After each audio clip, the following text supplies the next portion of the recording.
선희 씨, 우리 남은 인생만큼은 혼자 밥 먹지 말고 같이 삽시다. 그 한마디가 그렇게 고마울 수가 없었습니다.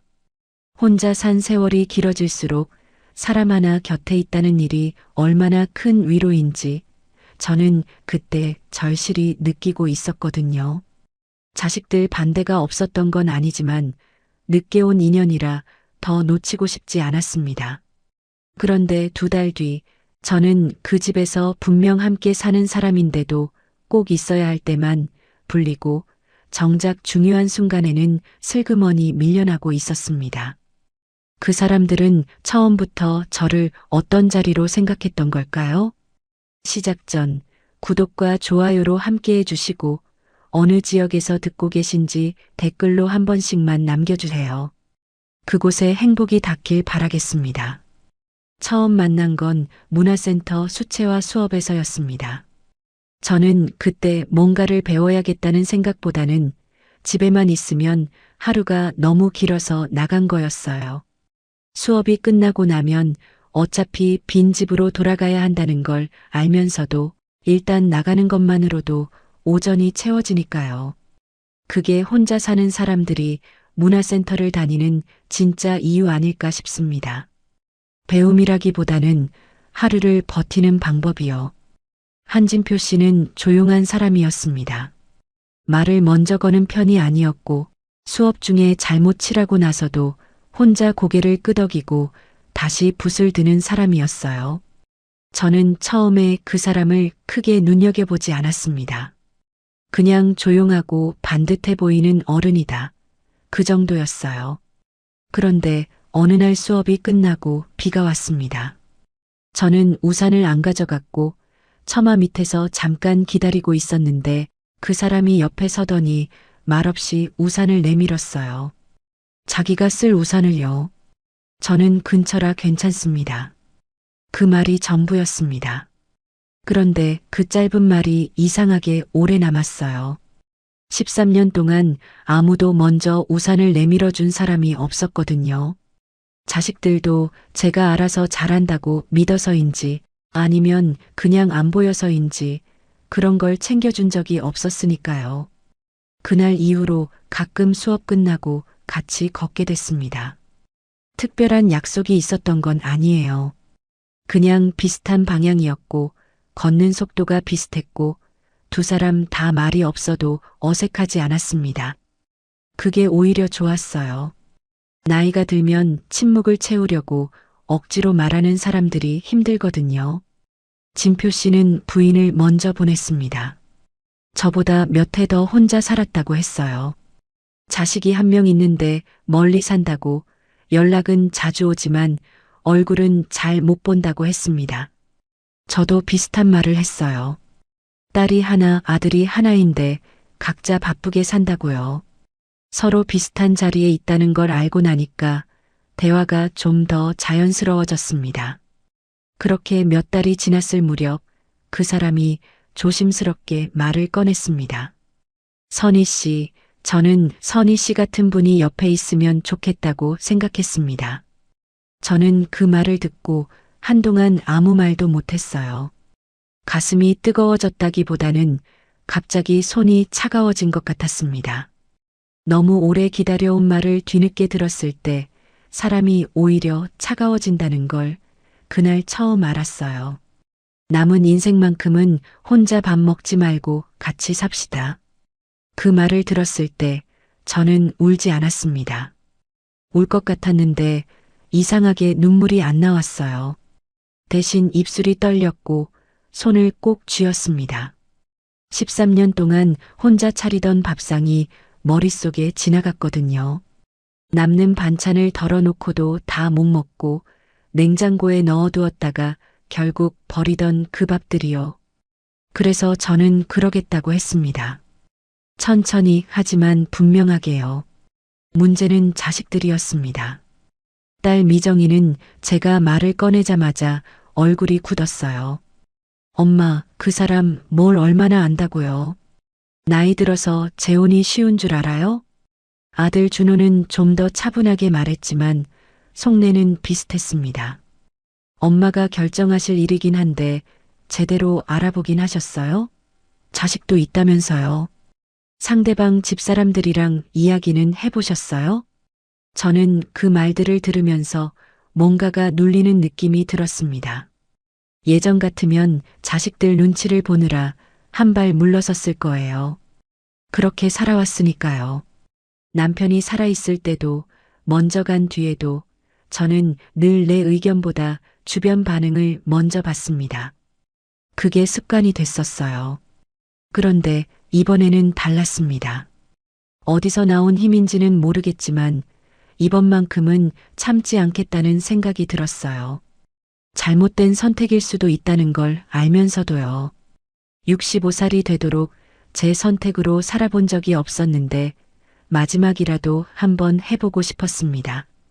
미정아, 엄마도 알아. 그냥 한 번만 엄마 믿어봐.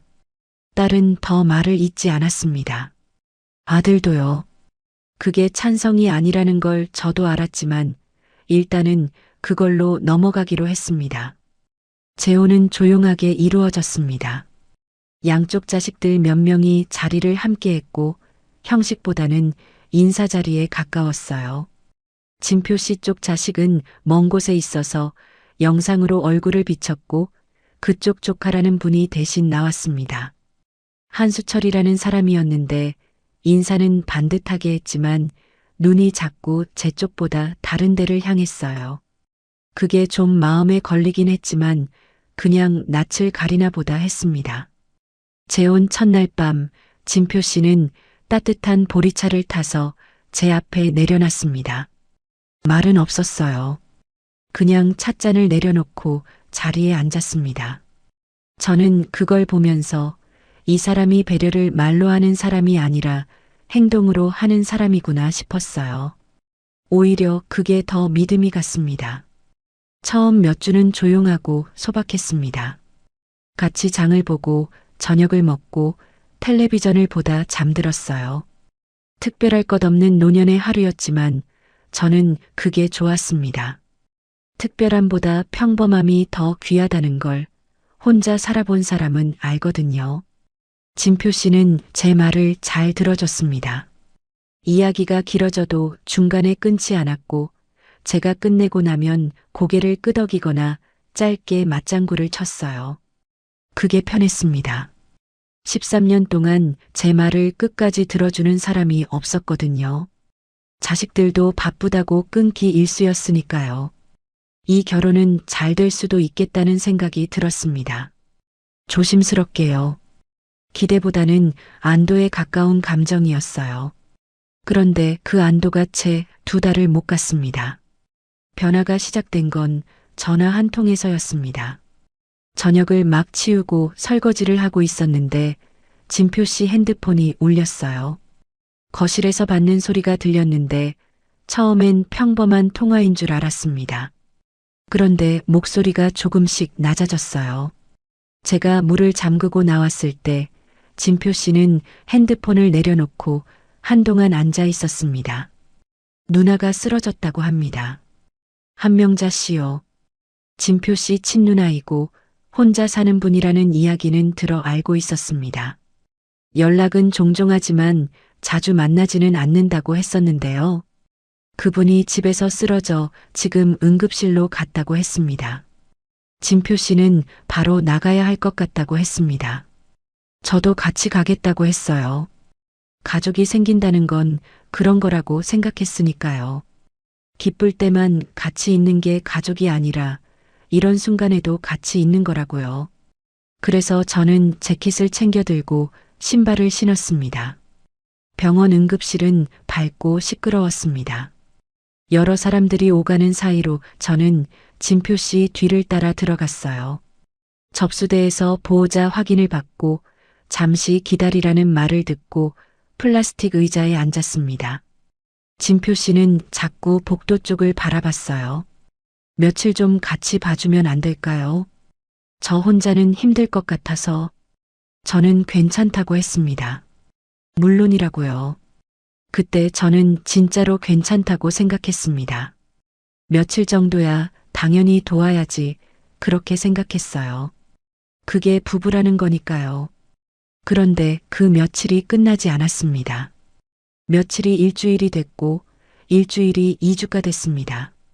그리고 그 사이에 저는 아내가 아니라 완전히 다른 무언가가 되어 있었어요. 손이 떨렸어요. 병원 복도에 혼자 앉아서 제가 왜 여기 있는 건지 다시 생각해 보는데 손이 떨렸습니다. 그때 뭔가 잘못됐다는 걸 처음 느꼈습니다. 아직 뭐가 잘못됐는지는 몰랐지만요. 처음 며칠은 정말 잠깐이면 끝날 줄 알았습니다. 응급실에서 일반 병실로 옮겨지고 검사 결과가 나오고 치료 방향이 정해지면 그 다음부터는 병원 쪽에서 알아서 돌아가는 줄 알았거든요. 저는 그냥 며칠 옆에서 거들다가 돌아오면 되는 줄 알았습니다. 그렇게 생각했어요. 그런데 병원이라는 곳은 보호자가 없으면 아무것도 안 돌아가는 곳이었습니다. 의사가 설명을 할 때도, 검사 동의서를 받을 때도, 식사 보조가 필요할 때도 전부 보호자를 불렀어요. 그리고 그 보호자가 저였습니다. 처음 이틀은 진표 씨도 같이 있었습니다. 낮에는 둘이 번갈아 가며 병실을 지켰고, 밤에는 제가 먼저 들어가 쉬고 진표 씨가 남았어요. 그런데 사흘째 되던 날, 진표 씨가 아무래도 집에 좀 다녀와야겠다고 했습니다. 챙겨야 할 것들이 있다고요. 저는 그러라고 했습니다. 잠깐이면 되겠지 싶었으니까요. 그 잠깐이 하루가 됐습니다. 하루가 이틀이 됐습니다. 진표 씨는 낮에 한 번씩 병원에 얼굴을 비쳤지만 오래 있지는 않았어요. 조카한테 연락해뒀다. 곧 올 거다. 그 말만 하고 또 나갔습니다. 저는 그 말을 들으면서도 별말 하지 않았어요. 가족 일인데 내가 뭐라고 하겠나 싶었거든요. 아직은 그렇게 생각했습니다. 한명자 씨는 생각보다 상태가 좋지 않았습니다. 뇌 쪽에 문제가 생겼다고 했어요. 당장 생명이 위험한 건 아니지만 회복에 시간이 걸리고 재활이 필요하다고 했습니다. 의사 선생님이 보호자에게 설명을 드리겠다며 저를 불렀을 때 저는 잠깐 망설였어요. 제가 보호자가 맞나 하고요. 그런데 병실에 진표 씨도 없고 다른 가족도 없었으니까 제가 따라 들어갔습니다. 설명은 길었습니다. 치료 계획이며 앞으로의 재활 방향이며 퇴원 이후 돌봄 방식까지요. 저는 그걸 다 듣고 나서야 이게 단순히 며칠 옆에 있어주는 일이 아니라는 걸 알았습니다. 숨이 막혔어요. 이건 내가 짊어질 일이 아닌데 하는 생각이 올라왔지만 그 자리에서는 아무 말도 못했습니다. 그냥 고개를 끄덕이고 나왔어요. 병실로 돌아오니 한명자 씨가 저를 바라봤습니다. 말을 잘 못하는 상태였는데 눈은 또렷했어요. 그 눈빛이 고마움인지 당연함인지 저는 그때 잘 읽지 못했습니다. 지금 생각해보면 당연함에 더 가까웠던 것 같기도 합니다. 그런데 그때는 몰랐어요. 저는 식판을 들고 밥을 떠드렸습니다. 손을 잘 못 쓰시니까 제가 다 해드려야 했거든요. 숟가락에 밥을 얹고 국을 조금 적셔서 천천히 드셨는지 확인하고 그걸 한 끼, 두 끼, 세 끼 반복했습니다. 며칠이 그렇게 지났습니다. 이상하다고 느끼기 시작한 건 병원 연락이 전부 제 번호로 오기 시작했을 때였습니다. 처음엔 진표 씨 번호로 가다가 어느 순간부터 제 핸드폰이 울렸어요. 검사 결과 나왔다고, 보호자분 오실 수 있냐고, 주치의 선생님이 상담 원하신다고. 그 연락이 전부 저한테 왔습니다. 진표 씨한테 말했더니 당신이 거기 있으니까 그쪽으로 가는 거 아니겠냐고 했어요. 그 말이 틀린 말은 아니었지만 뭔가 이상했습니다. 보호자 연락처가 제 번호로 바뀌어 있었거든요.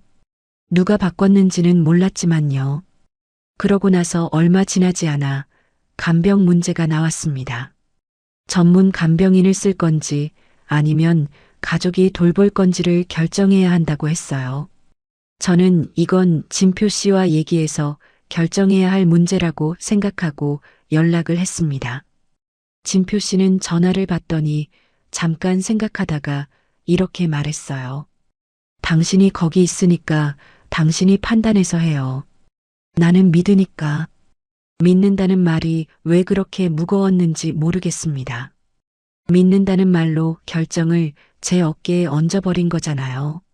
저는 그걸 그때는 배려로 받아들였습니다. 저를 믿어서 맡기는 거라고요. 그게 아니었는데 결국 전문 간병인을 부르기로 했습니다. 비용 문제가 있었지만 그건 나중에 정리하면 된다고 진표 씨가 말했어요. 저는 그 말을 믿고 일단 간병인을 연결했습니다. 그런데 며칠 뒤 간병인이 저한테 직접 연락을 했습니다. 비용을 어떻게 처리하면 되냐고요. 저는 그게 진표 씨한테 가야 할 연락이라고 했는데 간병인은 보호자분한테 여쭤보라고 해서 연락드린 거라고 했습니다. 보호자, 그게 저였습니다. 언제부터인지도 모르게 저는 완전히 보호자가 되어 있었어요. 그 무렵부터 시가 식구들이 나타나기 시작했습니다. 나타난다는 표현이 맞아요. 평소에는 보이지도 않다가 어떤 순간에만 나타났거든요. 처음 입원했을 때는 아무도 안 왔습니다. 응급실에서 이틀을 넘기는 동안 시가 쪽 사람은 진표 씨 말고 아무도 없었어요. 그런데 의사 선생님이 수술 가능성을 언급하자마자 그날 저녁에 한수철 씨가 나타났습니다. 진표 씨 조카라고 했어요. 명자 씨 쪽으로도 조카가 되고 진표 씨 쪽으로도 조카가 된다고 했는데 어쨌든 처음 보는 얼굴이었습니다. 키가 크고 말쑥하게 입고 왔는데 저한테 인사를 하기는 했지만 눈이 자꾸 딴 데를 봤어요. 그 재혼 자리에서 봤던 사람이었는데 그때도 눈이 이상하게 자꾸 비켜갔습니다. 수철 씨는 의사 선생님을 만나고 싶다고 했습니다. 보호자로서 직접 설명을 듣고 싶다고요. 저는 그 말을 듣고 가족이 왔으니 이제 내가 좀 빠져도 되겠다 싶었습니다. 오히려 안도가 됐어요. 그런데 설명을 듣고 나서 수철 씨가 나온 뒤로 병실 쪽 일은 다시 전부 저한테 왔습니다. 수철 씨는 뭔가 의논이 필요할 때는 나타나고 실제로 병실에서 해야 하는 일들은 전부 보호자한테, 즉 저한테 넘어왔어요. 그 패턴이 반복됐습니다. 중요한 말이 오갈 때는 수철 씨가 나타나고 밥 챙기고 서류 들고 대기하는 건 저였습니다. 이상하다는 생각이 들었지만 그때는 아직 뭐가 이상한 건지 정확하게 몰랐어요. 그냥 피곤했고 몸이 무거웠고 잠이 부족했습니다. 생각할 여유가 없었거든요. 진표 씨는 그 무렵 병원에 오는 횟수가 더 줄었습니다. 하루에 한 번 오던 게 이틀에 한 번이 됐어요. 오더라도 30분 있다가 나갔고 병실에서 한명자 씨 손이라도 잡고 있는 건 언제나 저였습니다. 저는 진표 씨한테 물었습니다. 왜 자꾸 오래 못 있는 거냐고요. 몸이 좀 안 좋아서요. 나이가 있으니까. 그 말은 거짓이 아닐 수도 있었습니다. 그런데 이상하게 믿어지지 않았어요. 왜인지는 모르겠지만 그 말이 몸 안으로 그냥 흘러내려갔습니다. 흡수가 안 됐어요. 그날 밤 저는 병실 옆 보호자 대기 공간에 혼자 앉아 있었습니다. 가족분들 힘드시겠다고 간호사 선생님이 지나가며 말을 건넸어요. 저는 네 하고 웃었습니다. 그런데 그 가족이라는 단어가 자꾸 머릿속에서 맴돌았어요. 저는 가족인가요? 그 집 가족인가요? 재혼한 지 2달이 됐고 법적으로는 아내가 맞는데 가족이라는 말이 왜 이렇게 낯설게 들렸을까요? 그날 목이 잠겼습니다. 울고 싶었는데 눈물이 안 나왔어요. 그냥 목이 꽉 막힌 것 같았습니다. 피곤한 건지 서러운 건지 아니면 뭔가를 알아버린 건지 그게 뭔지 아직은 제대로 말할 수가 없었어요. 다만 한 가지는 알았습니다. 이건 잠깐이 아니라는 것. 그리고 이 자리가 처음부터 제가 있어야 할 자리로 설계된 건 아닐까 하는 것. 그 생각이 들었다가 지워졌다가 했습니다. 설마 하면서요. 그런데 설마가 점점 옅어지고 있었어요. 그 다음 날 수철 씨한테서 연락이 왔습니다. 수술 날짜가 잡혔다고요. 그리고 이런 말을 덧붙였습니다. 숙모님이 보호자 서류를 준비해 두시면 될 것 같아요. 수술 동의서 같은 거요. 숙모님, 저를 부르는 말이 그거였습니다. 그런데 그 다음 날 수철 씨가 직접 병원에 와서 의료진을 만날 때는 저는 그 자리에 없었어요. 부르지 않았거든요. 서류는 제가 하고 자리는 수철 씨가 채웠습니다. 그게 반복됐습니다. 그리고 저는 그게 반복된다는 걸 이제는 알아차리고 있었습니다. 손이 차가워졌어요. 병원 복도 플라스틱 의자에 앉아서 손을 꼭 쥐었습니다. 뭔가가 분명해지고 있었거든요. 아직 말로 꺼낼 수는 없었지만요. 그때쯤 되니까 하루가 어떻게 돌아가는지 몸이 먼저 알았습니다. 아침 6시쯤 눈이 떠졌어요. 자명종이 없어도요. 병원에 며칠 있다 보면 그렇게 됩니다. 몸이 알아서 맞춰지거든요. 눈을 뜨면 먼저 핸드폰을 받습니다. 밤사이 병실에서 연락이 온 게 있는지요. 없으면 다행이고 있으면 일단 읽고 나서 일어났어요. 세수하고 병원 편의점에서 뭔가 하나 사서 먹고 병실로 들어가는 게 하루의 시작이었습니다. 한명자 씨는 아침에 눈을 뜨면 저를 찾았어요. 간호사를 부르는 게 아니라 저를요. 눈빛으로 부르는 거라 말은 없었지만 그 눈이 저를 향해 있다는 건 알 수 있었습니다. 처음엔 그게 가엾었어요.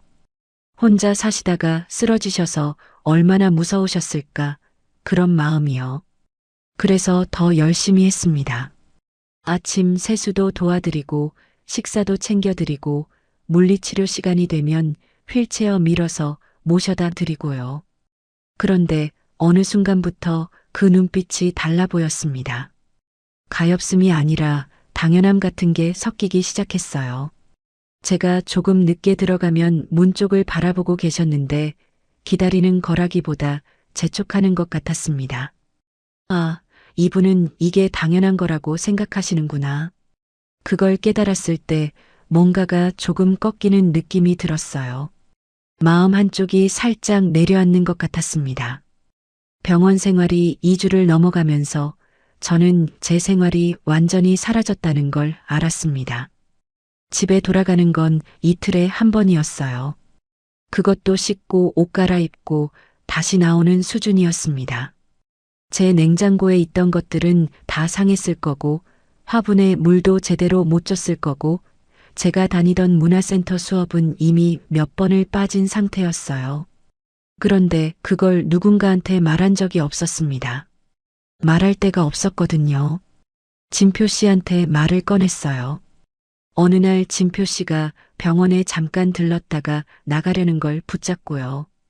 여보, 나도 이제 슬슬 좀 교대가 됐으면 좋겠어요.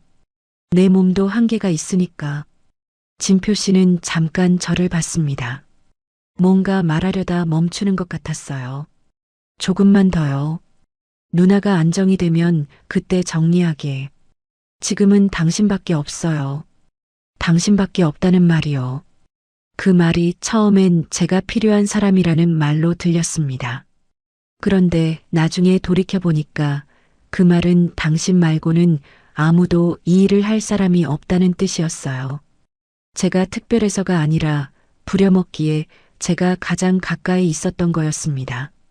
그날 진표 씨는 30분도 안 돼서 나갔습니다.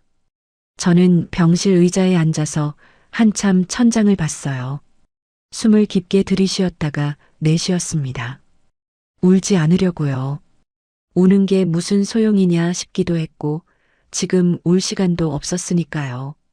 한수철 씨가 병원에 나타나는 패턴은 점점 더 선명해졌습니다. 의사 선생님이 중요한 검사 결과를 설명할 때, 퇴원 이후 계획을 논의할 때, 수술 관련 동의 이야기가 나올 때, 그럴 때면 꼭 나타났어요. 그리고 의료진과 이야기를 나눴습니다. 저는 그 자리에 끼지 못하는 경우가 많았어요. 부르지 않아서요. 한 번은 제가 직접 들어가려고 했습니다. 주치의 선생님이 보호자분들 다 오시면 설명드리겠다고 했거든요. 저도 보호자인데 당연히 들어가야지 싶어서 따라 들어갔는데 수철 씨가 슬쩍 저를 봤습니다. 그 눈빛이 뭔가를 말하고 있었어요. 말로는 아무것도 안 했는데 당신은 여기 있어도 되는 사람이냐? 그런 눈빛이었습니다. 저는 그냥 자리에 앉아서 설명을 들었습니다. 나갈 이유가 없었으니까요. 그런데 설명이 끝나고 나서 수철 씨가 의사 선생님께 이렇게 말했어요. 앞으로 중요한 사항은 저한테 먼저 연락 주시면 좋겠습니다. 제가 집안 대표로 결정하는 게 맞을 것 같아서요. 저는 그 말을 듣고 한 박자 늦게 반응했습니다. 집안 대표요. 그럼 저는 뭔가요? 며칠째 여기서 밥 드리고 세수 도와드리고 서류 들고 다니는 저는요. 의사 선생님이 잠깐 저를 봤어요. 뭔가 어색한 걸 느끼신 건지 아니면 그냥 확인하시는 건지. 저는 그냥 앞을 봤습니다. 아무 말도 안 했어요. 그때는 뭐라고 해야 할지 몰랐거든요. 그날 오후에 간병인 아주머니가 저한테 슬쩍 말을 건넸습니다. 사모님, 이거 좀 이상하지 않아요? 사모님이 다 하시는데 왜 결정은 저 사람이 하고 다녀요?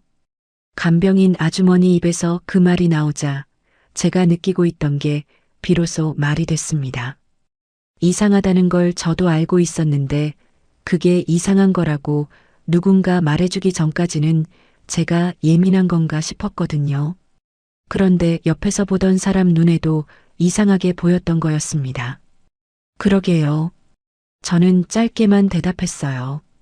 길게 말할 수가 없었습니다. 말이 길어지면 감정이 따라올 것 같아서요. 그날 저녁 저는 핸드폰 메모장을 열었습니다. 그동안 있었던 일들을 하나씩 적기 시작했어요. 날짜는 뭉뚱그렸지만 어떤 일이 있었는지는 기억이 정확했습니다. 보호자 연락처가 제 번호로 바뀐 것, 간병인 비용 문제가 저한테 넘어온 것, 수술 동의서 서류를 제가 준비한 것, 그런데 정작 의사 선생님 면담에서는 제가 배제된 것. 하나씩 적다 보니 줄이 꽤 길어졌습니다. 적으면서 손이 조금 떨렸어요. 화가 나서가 아니라 이게 실제로 있었던 일들이라는 게 새삼스럽게 와닿아서요. 적어놓고 보니까 분명했습니다. 저는 책임은 다 지면서 권한은 하나도 없는 자리에 있었던 거예요. 진표 씨와 처음으로 제대로 된 이야기를 나눈 건 그 다음 날 밤이었습니다. 진표 씨가 오랜만에 저녁 무렵에 왔어요. 한명자 씨가 주무시는 걸 확인하고 저는 진표 씨를 복도로 데리고 나갔습니다. 조용한 곳에서 말하고 싶었거든요. 여보, 나 하나 물어볼게요. 진표 씨가 저를 봤습니다. 수술 동의서는 내가 준비했고 간병인 연결도 내가 했고 병원 연락도 다 내한테 오는데 정작 의사 선생님 면담은 왜 나를 안 부르는 거예요? 수철 씨가 결정한다고 했다던데 그게 맞아요? 진표 씨는 잠깐 말이 없었습니다. 뭔가를 생각하는 건지 어떻게 말할지 고르는 건지 알 수 없었어요. 집안일이라는 게 그렇잖아요. 피부치들이 결정하는 게 맞지 않겠어요. 피부치. 그 단어가 나오는 순간 저는 그 자리에서 움직이지 못했습니다. 피부치들이 결정하는 게 맞다고요. 그럼 저는요? 저는 법적으로 아내인데 저는 피부치가 아닌 건가요? 말이 나오지 않았어요. 목이 잠겼습니다. 뭔가 할 말이 많았는데 그 말들이 전부 목 어딘가에서 걸려버렸어요. 그래도 선희 씨가 옆에 있어줘서 누나가 많이 안심하는 것 같아요. 고마워요, 진짜로. 고맙다는 말이요. 그 말이 어떤 의도로 나왔는지는 모르겠습니다. 진심이었을 수도 있어요.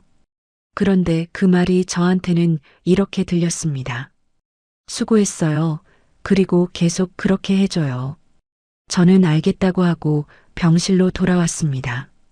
진표 씨는 그날도 일찍 나갔어요. 그 다음날 딸 미정이한테서 연락이 왔습니다.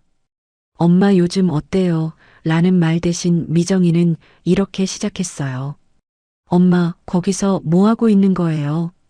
남의 집 사람 간병을 왜 엄마가 해요? 저는 전화를 받고 병원 복도 구석에 서 있었는데 그 말을 듣고 잠깐 눈을 감았습니다. 남의 집이 아니야. 남편 누나야. 엄마, 재혼한 지 2달밖에 안 됐잖아요. 그쪽 가족들은 왜 안 와요? 왜 엄마가 거기 있어야 해요? 할 말이 없었습니다. 틀린 말이 아니었으니까요. 그런데 딸한테 그 말을 듣는 게 이상하게 더 서러웠어요. 위로가 아니라 질책처럼 들렸거든요. 일단 끊자. 나중에 얘기해. 전화를 끊고 나서 한참 그 자리에 서 있었습니다. 병원 복도는 늘 그렇듯이 밝고 시끄러웠어요. 사람들이 지나가고 카트 소리가 나고 어디선가 의료기기 소리가 들렸습니다. 저만 그 소음 안에서 멈춰 있는 것 같았어요. 그때 저는 결심했습니다. 말로 결심한 게 아니라 몸이 먼저 결심했어요. 이제 그냥 당하고 있지는 않겠다는 거요. 뭘 할 건지는 아직 몰랐습니다. 그런데 이대로는 안 된다는 건 이제 분명했습니다. 저는 핸드폰을 꺼내서 메모장을 다시 열었습니다. 그리고 그날 있었던 일들을 또 적기 시작했어요. 진표 씨가 한 말, 수철 씨가 의사 선생님께 한 말, 제 번호로 온 연락들, 그것들을 하나씩 정리했습니다. 손이 더 이상 떨리지 않았어요. 그날은 아침부터 분위기가 달랐습니다.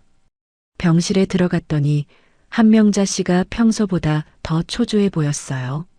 눈을 자꾸 문 쪽으로 돌렸고 손가락을 이불 위에서 가만히 두지 못했습니다. 무슨 일이 있는 건지 물어봤지만 말을 잘 못하시니까 표정으로만 짐작할 수밖에 없었어요.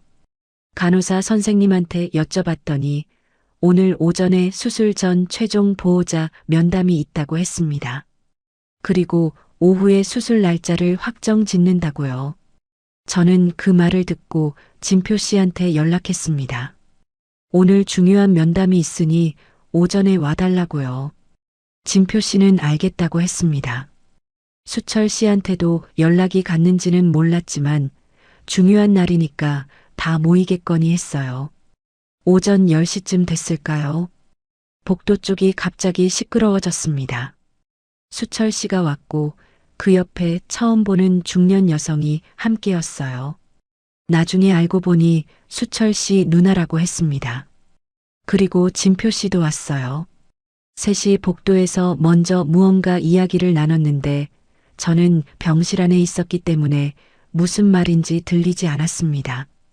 잠시 후 간호사 선생님이 병실로 오셔서 보호자분들 다 오셨으면 면담실로 오시면 된다고 했어요. 저는 자리에서 일어났습니다. 당연히 제가 가야 할 자리라고 생각했거든요. 그런데 복도로 나오니까 수철 씨가 저를 봤습니다.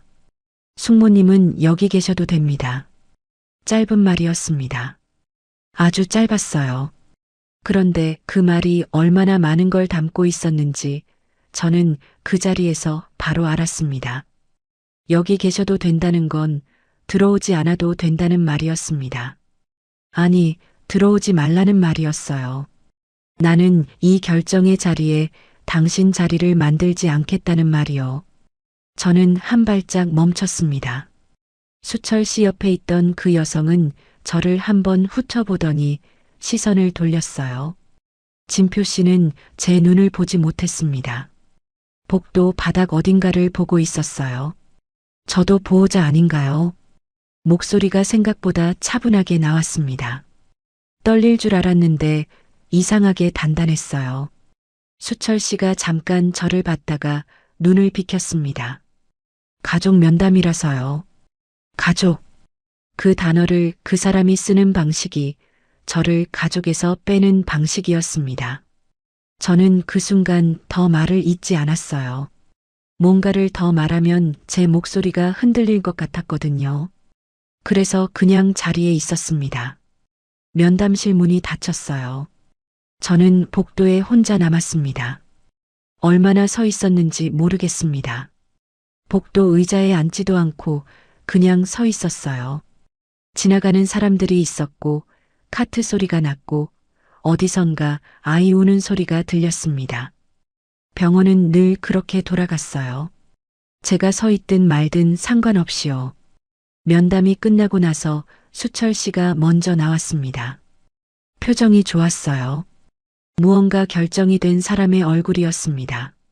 저를 보더니 짧게 말했어요. 수술은 다음 주 초로 잡았습니다. 숙모님은 수술 당일 아침에 오셔서 환자분 챙겨주시면 됩니다. 챙겨주시면 됩니다. 그 말이요. 결정은 자기들이 하고 챙기는 건 저한테 맡기는 거였습니다. 저는 그 말을 듣고 속에서 뭔가가 올라오는 걸 느꼈어요.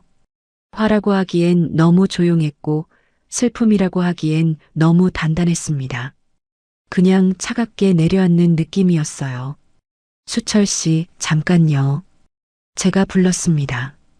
수철 씨가 멈춰서 돌아봤어요. 저는 그동안 여기서 보호자로 연락도 받고 서류도 챙기고 간병인도 연결하고 밥도 드리고 했는데요. 정작 면담에는 왜 저를 안 부르는 거예요? 수술 결정 같은 중요한 건 왜 저는 빠지는 거냐고요. 수철 씨 얼굴에서 뭔가가 스쳤습니다. 당황한 건지 아니면 이 상황을 어떻게 넘길지 계산하는 건지. 그 사람은 잠깐 저를 보다가 입꼬리를 살짝 올렸어요. 그게 웃음이었습니다. 숙모님, 솔직하게 말씀드릴게요. 주변에 지나가던 보호자 몇 분이 걸음을 늦췄어요. 복도가 넓지 않았거든요. 수철 씨는 목소리를 낮추지 않았습니다. 재혼하신 지 2달밖에 안 됐잖아요. 저희 집안일인데 그걸 숙모님이 다 결정하시는 게 맞아요? 돈 얘기 나오니까 갑자기 나서시는 거 아닌가요? 돈 얘기 나오니까 본색 나온다는 말을 저한테 한 겁니다. 사람들이 있는 복도에서요. 저는 그 말을 듣고 그 자리에 못 박힌 것처럼 서 있었습니다. 발이 안 움직였어요. 뭔가 말을 해야 하는데 말이 올라오질 않았습니다. 숨을 쉬어야 하는데 숨이 어디로 가는지 몰랐어요. 주변 시선이 느껴졌습니다. 지나가던 분들이 멈춰서 이쪽을 보는 게 느껴졌어요. 간호사 선생님 한 분이 멀리서 이쪽을 주시하고 있었고요. 그 시선들이 전부 저한테 꽂히는 것 같았습니다. 저는 진표 씨를 봤습니다. 진표 씨는 수철 씨 옆에 서 있었어요. 제 눈이 진표 씨 눈과 마주쳤습니다. 제발 뭐라고 해줘요. 눈으로 그 말을 했습니다. 아내한테 저런 말을 했는데 뭐라도 해줘요. 진표 씨는 시선을 피했습니다. 복도 바닥을 봤어요. 그게 전부였습니다. 수철 씨 옆에 있던 그 여성이 한마디 더 얹었습니다. 저희 어머니 수발은 열심히 들어주셔서 감사한데요. 집안 결정은 저희가 알아서 할게요. 감사하다는 말이요. 그 말이 어떻게 들렸는지 아세요? 수고비 드릴게요. 그 말이랑 같았습니다. 저는 그 집 아내가 아니라 일을 잘해준 외부인 취급이었어요. 목이 꽉 막혔습니다. 눈이 뜨거워졌는데 여기서 눈물이 나면 안 된다고 생각했어요.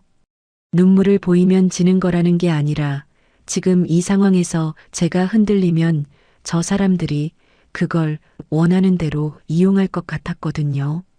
그래서 이를 꽉 깨물었습니다. 숨을 한번 크게 들이쉬고 저는 말했습니다.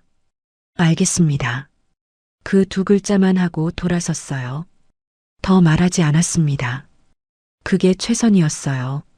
그 자리에서 더 말을 이으면 제 목소리가 무너질 것 같았거든요. 병실로 들어왔습니다.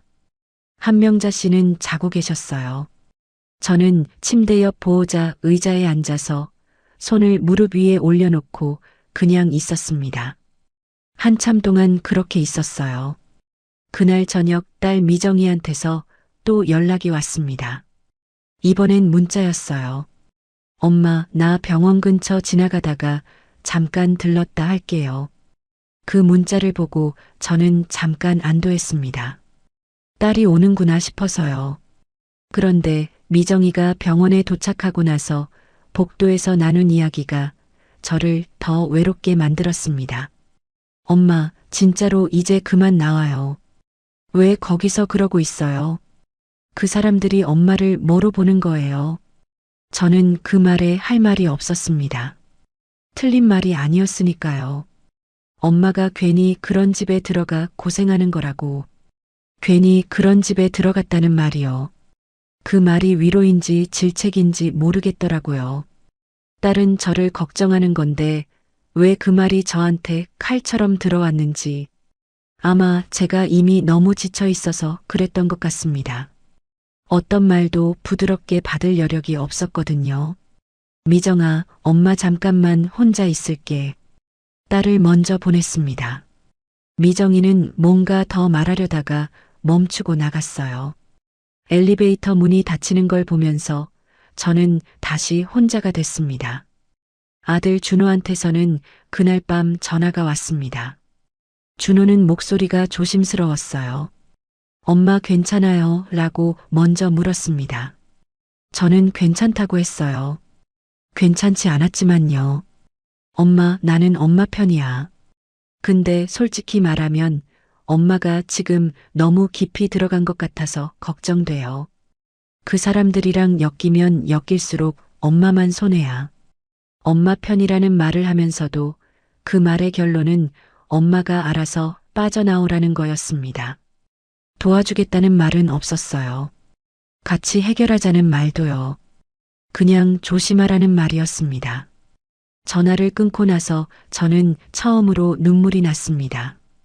병원 화장실에서요. 거울 앞에 서서 물을 틀어놓고 울었어요. 소리는 안 냈습니다. 그냥 눈에서 물이 흘렀어요. 근데 이상한 건 울면서도 머릿속이 이상하게 맑았습니다. 슬픔이 저를 무너뜨리는 게 아니라 오히려 뭔가를 정리해 주는 것 같았어요. 재혼 2달 만이었습니다. 저는 남편 집안 병원 복도에서 사람들 앞에 모욕을 당했고 남편은 제 편을 들지 못했고 자식들도 제각각의 이유로 저를 외롭게 했습니다. 그리고 저는 그 모든 걸 혼자 버텼어요. 거울 속 제 얼굴을 봤습니다. 많이 지쳐 보였어요. 그런데 눈빛은 달랐습니다. 꺼지지 않았어요. 오히려 뭔가가 그 안에서 단단하게 자리를 잡고 있는 것 같았습니다. 저는 물로 얼굴을 닦았습니다. 그리고 화장실 문을 열고 나왔어요. 이대로 끝낼 수는 없었습니다. 당하고 끝나는 건 제 방식이 아니었어요. 오래 참아온 사람이라고 해서 끝까지 참기만 하는 사람은 아니거든요. 저는 그걸 그날 처음 제대로 알았습니다. 핸드폰을 꺼냈습니다. 메모장을 열었어요. 그동안 적어두었던 것들을 다시 읽었습니다. 그리고 빠진 게 없는지 확인하기 시작했어요. 준비할 게 있었습니다. 조용하지만 분명하게요.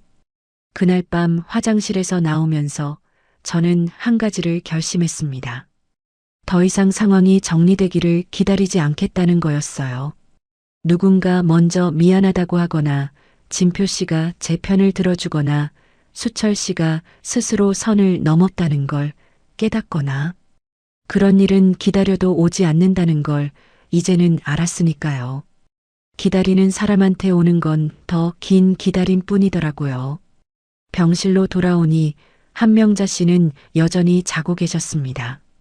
간병인 아주머니가 조용히 자리를 지키고 있었고 병실 안은 의료기기 소리만 낮게 깔려 있었어요. 저는 보호자 의자에 앉아서 핸드폰을 꺼냈습니다. 메모장을 열었어요. 그동안 적어두었던 것들이 꽤 됐습니다. 보호자 연락처가 제 번호로 바뀐 것, 간병인 연결과 비용 문제가 저한테 넘어온 것, 수술 동의서 서류를 제가 준비한 것, 면담 자리에서 제가 배제된 것, 그리고 복도에서 수철 씨한테 들은 말까지요. 하나씩 읽어 내려가다 보니 이게 우연이 아니라는 게 더 분명해졌습니다. 흐트러진 것들이 아니라 방향이 있었어요. 전부 같은 방향을 가리키고 있었습니다. 저를 부려먹되 저한테 권한은 주지 않는 방향이요. 다음 날 아침부터 저는 움직이기 시작했습니다. 먼저 그동안 병원에서 온 문자들을 전부 캡처해서 별도로 저장했어요. 검사 결과 나왔다는 것, 보호자 확인 요청, 간병인 비용 안내, 약제 수령 요청, 전부 제 번호로 온 것들이었습니다. 날짜가 찍혀 있었고 내용이 명확했어요. 이것들은 제가 이 병원에서 보호자 역할을 해왔다는 걸 보여주는 것들이었습니다. 그 다음엔 간병인 아주머니한테 조심스럽게 부탁을 드렸어요. 제가 여기서 어떤 일들을 해왔는지 그분 눈에 보이는 걸 사실대로 말씀해 주실 수 있냐고요. 아주머니는 잠깐 저를 보더니 고개를 끄덕였습니다. 제가 여기 온 뒤로 사모님이 안 계신 날이 없었어요. 밥도 다 사모님이 챙기셨고 연락도 다 사모님한테 갔고요. 저야 뭐 본대로 말씀드리면 되죠. 그 말이 고마웠습니다. 단단한 것 하나가 생긴 느낌이었어요. 그런데 제가 진짜 준비한 건 따로 있었습니다. 진표 씨와 나눈 통화 중에 제가 녹음해 둔 것들이 있었거든요. 처음부터 녹음할 생각으로 한 건 아니었어요.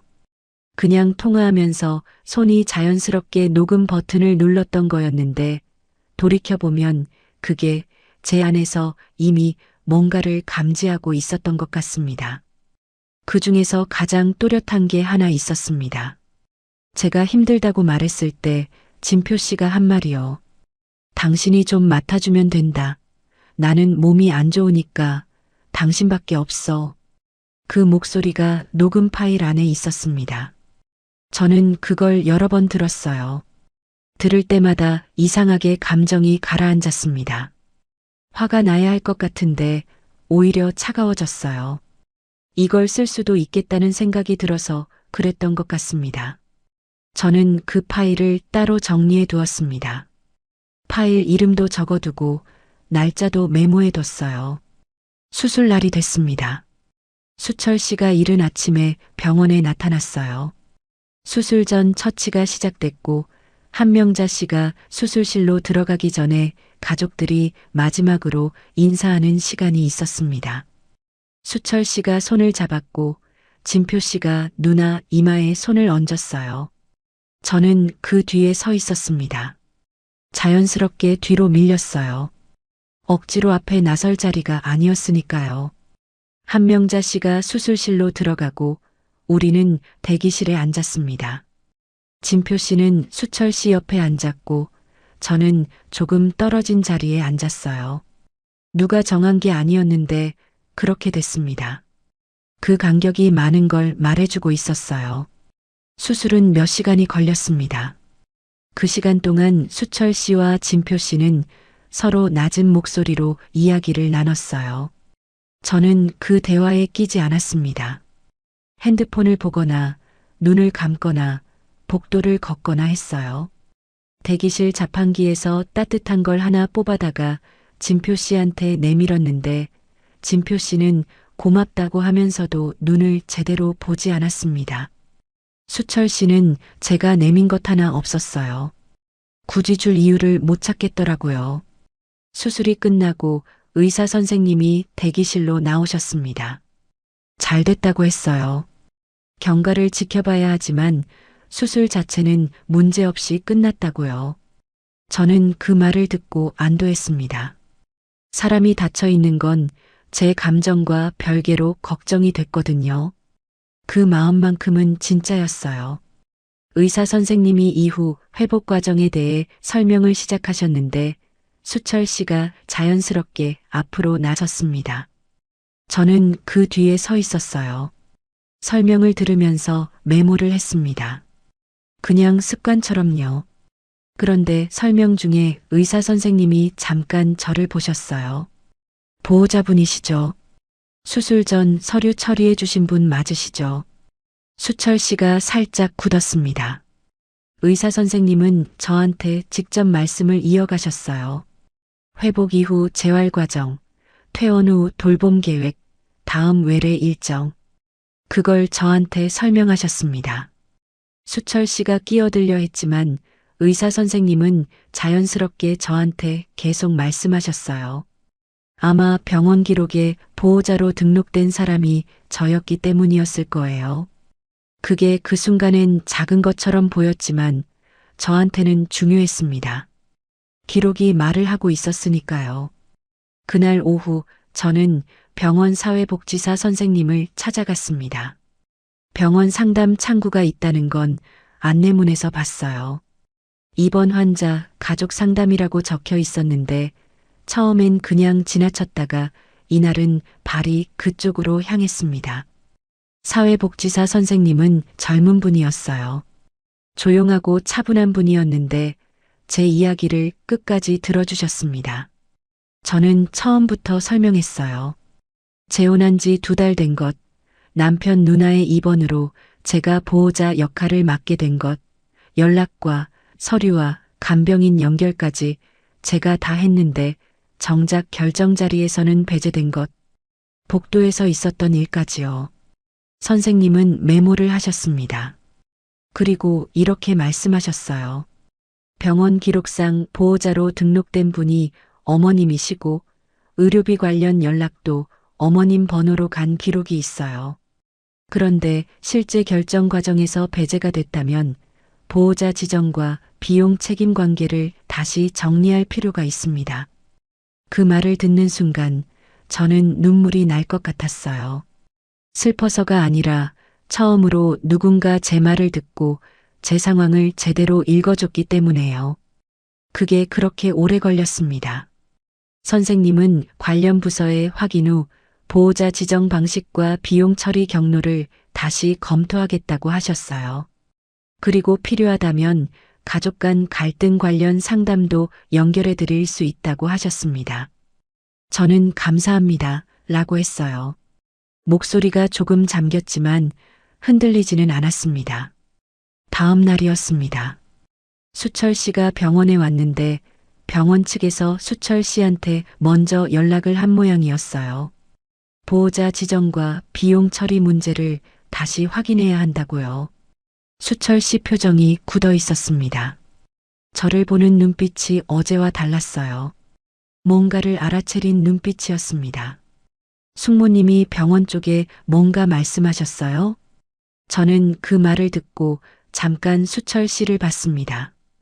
보호자로서 당연한 절차를 밟은 거예요. 짧게만 말했어요. 더 설명하지 않았습니다. 설명할 이유가 없었거든요. 수철 씨는 뭔가 더 말하려다가 멈췄습니다. 병원 측에서 부르는 소리가 났고 수철 씨는 그쪽으로 걸어갔어요. 저는 그 뒷모습을 보면서 한 번도 안 봤습니다. 볼 필요가 없었어요. 그날 저녁 진표 씨가 왔습니다. 표정이 좋지 않았어요.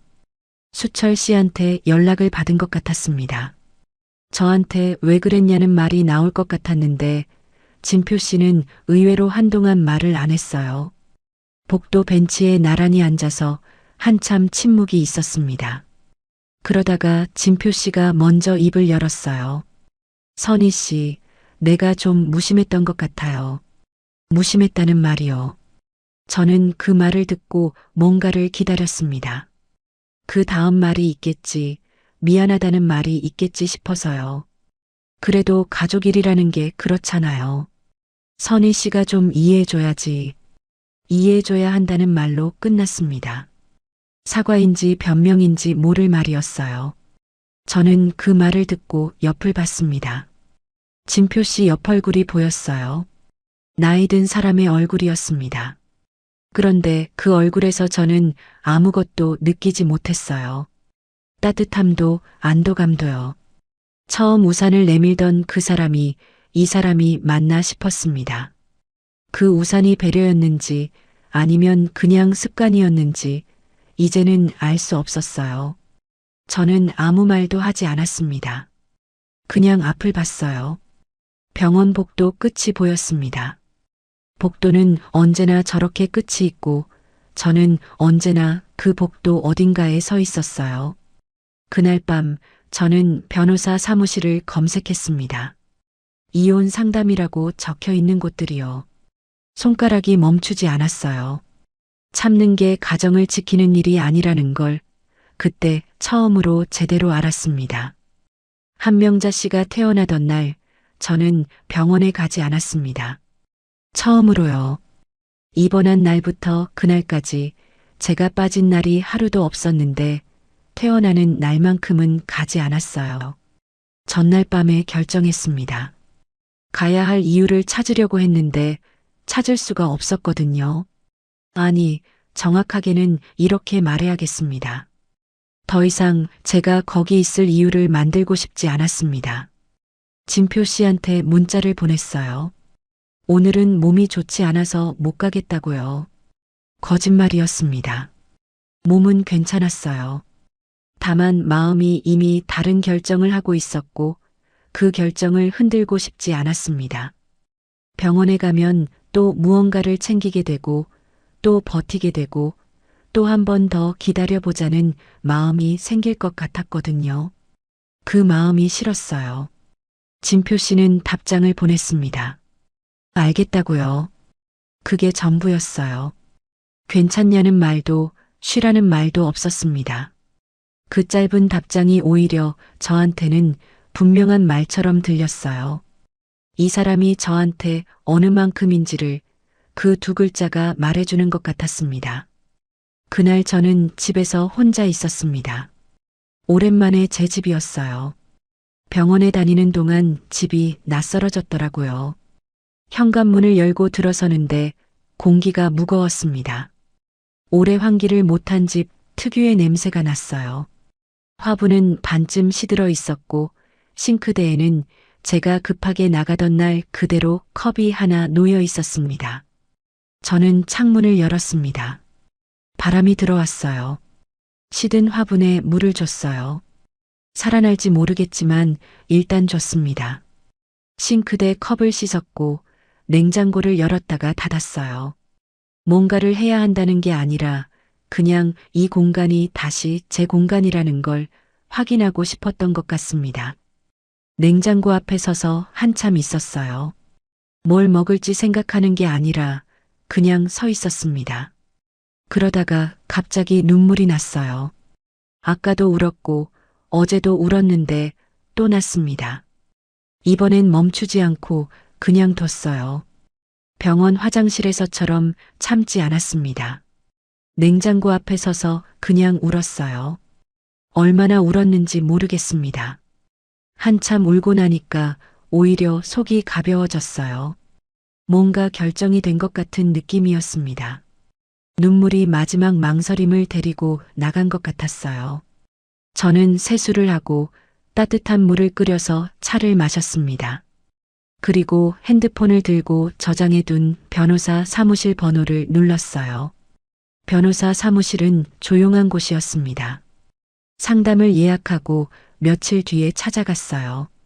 저보다 젊은 여성 변호사 선생님이었는데 말씀이 차분하고 명확했습니다.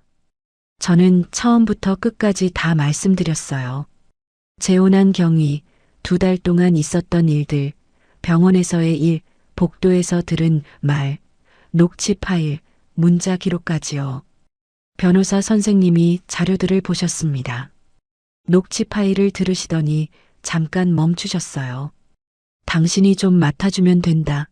이 부분이요. 이건 명확한 역할 위임 발언이고 보호자 등록 기록이랑 연결하면 충분히 의미 있는 자료가 됩니다. 충분히 의미 있다는 말이요. 저는 그 말을 듣고 손을 꼭 쥐었습니다. 제가 모은 것들이 그냥 분한 마음에 긁어 모은 게 아니라 실제로 쓸 수 있는 것들이라는 게 확인됐거든요.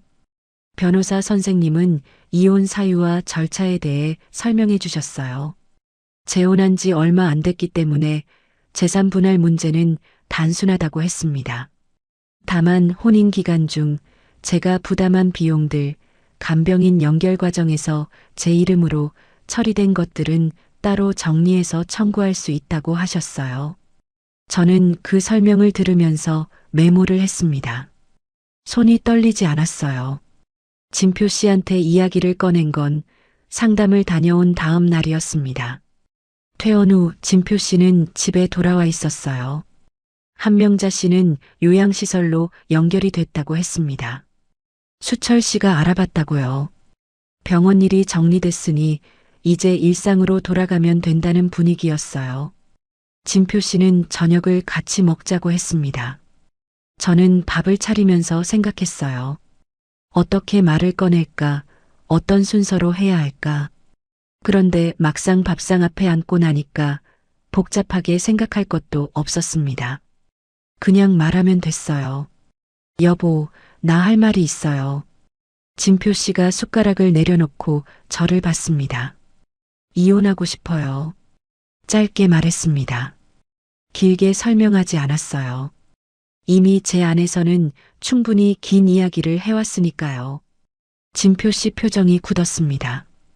한동안 아무 말이 없었어요. 그러다가 나온 말이 이거였습니다. 갑자기 그게 무슨 말이에요? 누나 일이 힘들었던 거 알아요. 그런데 그게 이혼까지 갈 일이에요? 갑자기라는 말이요. 저한테는 갑자기가 아니었는데, 2달 동안 쌓인 게 갑자기가 아니었는데, 그 사람한테는 갑자기였던 거예요. 그게 또 많은 걸 말해주는 것 같았습니다. 가족 일인데 그 정도도 못해주냐고 할 거 알아요. 나까지 곤란하게 만들지 말라고 할 거도 알고요. 진표 씨가 입을 열었다가 다시 다물었습니다. 제가 먼저 말했거든요. 그 사람이 할 말을 제가 먼저 해버리니까 뭘 더 꺼낼 수가 없었던 것 같아요. 여보, 나는 2달 동안 거기 있으면서 한 번도 아내 대접을 못 받았어요. 보호자 서류는 내 이름으로 하고 간병인 비용 연락은 내한테 오고 밥 드리고 세수 도와드리는 건 내가 하는데 중요한 결정 자리에는 내가 없었어요. 사람들 앞에서 돈 얘기 나오니까 본색 나온다는 말도 들었고요. 그때 당신이 내 편을 들어줬나요? 진표 씨는 시선을 내렸습니다. 그건 수철이가 좀 심했던 거고 내가 나중에 얘기하려고 했는데 나중에요. 그 말이 나왔습니다. 나중에 얘기하려고 했다는 게 지금까지 안 했다는 거잖아요. 퇴원하고 며칠이 지났는데 그 말이 없었다는 건 나중이 올 생각이 없었다는 거예요. 여보, 나는 당신이 내 편인 줄 알았어요. 남은 인생 혼자 밥 먹지 말자고 했을 때 나는 진짜로 믿었거든요. 목이 잠길 것 같았지만 참았습니다. 이건 울면서 할 말이 아니었으니까요. 그런데 당신은 내가 필요했던 게 아니라 내가 해줄 수 있는 게 필요했던 것 같아요. 진표 씨는 아무 말도 하지 않았습니다. 반박하지 않았어요. 그게 인정인지 할 말이 없는 건지는 모르겠지만 침묵이 어떤 말보다 분명할 때가 있더라고요. 이혼 절차는 생각보다 조용하게 진행됐습니다. 진표 씨는 처음엔 다시 생각해 보자고 했어요. 며칠 지나면서 변호사를 선임했다는 걸 알게 됐고 그 다음부터는 더 이상 붙잡지 않았습니다. 어쩌면 그 사람도 어딘가에서는 이미 알고 있었던 것 같아요. 이 결혼이 처음부터 균형이 맞지 않았다는 걸요. 간병 기간 중 제 이름으로 처리된 비용들은 변호사 선생님을 통해 정리했습니다. 크지 않은 금액이었지만 그게 중요한 게 아니었어요. 제가 한 일들이 기록으로 남고 그게 제대로 처리된다는 것 자체가 중요했습니다. 아무것도 아닌 사람이 아니었다는 걸 확인하는 것 같았거든요. 재혼한 지 2달 만에 협의 이혼 서류에 도장을 찍었습니다. 법원 복도에서 서류를 받아드는데 손이 차가웠어요. 그런데 떨리지는 않았습니다. 무거웠지만 흔들리지는 않았어요. 그게 제가 할 수 있는 가장 단단한 모습이었습니다. 딸 미정이와 아들 준호한테는 그날 저녁 연락했습니다. 미정이는 한동안 말이 없었어요. 그러다가 엄마 고생했다고 했습니다. 처음으로요. 그 말이 짧았지만 오래 남았습니다. 준호는 엄마가 결정한 거면 잘 된 거라고 했어요. 목소리가 조금 가라앉아 있었는데 걱정하는 거라는 걸 알았습니다. 두 아이 다 서툴렀지만 그 서투름이 이번엔 덜 아팠어요. 저도 서툴렀으니까요. 우리 셋 다요. 집으로 돌아온 날 저녁 저는 밥을 차렸습니다. 혼자 먹는 밥이었어요. 냉장고에 있는 것들로 반찬 두어 가지를 만들었고 밥을 작은 그릇에 담았습니다. 밥상이 작았어요. 혼자니까요. 자리에 앉아서 숟가락을 들었습니다. 그리고 잠깐 멈췄어요. 이 풍경이 낯설지 않았거든요. 13년 동안 이렇게 먹었으니까요. 그런데 이상하게 예전과 달랐습니다. 예전에 혼자 먹던 밥은 쓸쓸했어요. 남는 반찬이 아깝고 밥상이 너무 넓었고 그 넓음이 작고 비어 있다는 걸 느끼게 했거든요. 그런데 이날은 달랐습니다. 작은 밥상이 작은 대로 제자리인 것 같았어요. 비어 있는 게 아니라 딱 제목만 있는 것 같았습니다. 숟가락을 들고 밥을 한술 떴습니다. 따뜻했어요. 외로워서 시작한 결혼이었습니다. 그게 부끄럽지는 않아요. 65살에도 외로울 수 있고 누군가 옆에 있었으면 한다는 마음이 잘못된 게 아니니까요. 그 마음이 저를 그 결혼으로 데려간 건 사실이지만 그 마음 자체가 틀린 건 아니었습니다. 다만 저는 그 결혼에서 배운 게 있어요. 외로움을 채우려고 제 자리를 내주는 건 다른 일이라는 거요. 누군가 옆에 있고 싶다는 것과 내가 누군가를 위해 소모되는 것은 전혀 다른 일이었습니다. 저는 그 두 가지를 구분하지 못했었는데 병원 복도에서 혼자 서 있던 그 시간들이 그걸 가르쳐 줬어요. 힘들게 배웠지만 그래도 배웠습니다. 문화센터에 다시 나간 건 이혼하고 나서 얼마 지나지 않아서였습니다. 수채화 수업이었어요. 그 사람을 처음 만난 그 수업이요. 잠깐 망설였지만 그냥 갔습니다. 그 수업이 제 것이었는데 누군가 때문에 못 가는 건 말이 안 됐으니까요. 자리에 앉아서 붓을 들었습니다. 처음엔 손이 어색했어요. 한동안 쉬었더니 감이 좀 달랐거든요. 그런데 붓을 움직이면서 조금씩 돌아왔어요. 손이 기억하고 있었습니다. 한동안 쉬어도 손은 기억하더라고요. 그날 수업이 끝나고 혼자 걸어 나왔습니다. 비가 오지 않았어요. 우산이 필요 없었습니다. 저는 그냥 걸었어요. 천천히 제 속도로요. 제 인생까지 내줄 생각은 없었습니다. 그건 처음부터 그랬어요. 다만 그걸 좀 늦게 말했을 뿐이에요. 이제는 알았으니까 다음번엔 더 빨리 말할 수 있을 것 같습니다. 밥은 혼자 먹어도 괜찮습니다. 제가 차린 밥이면요. 끝까지 들어주셔서 감사합니다. 구독과 좋아요는 다음 이야기를 이어갈 힘이 됩니다. 그리고 주인공에게 한 줄 응원을 댓글로 남겨주시면 그 마음까지 함께 전해두겠습니다.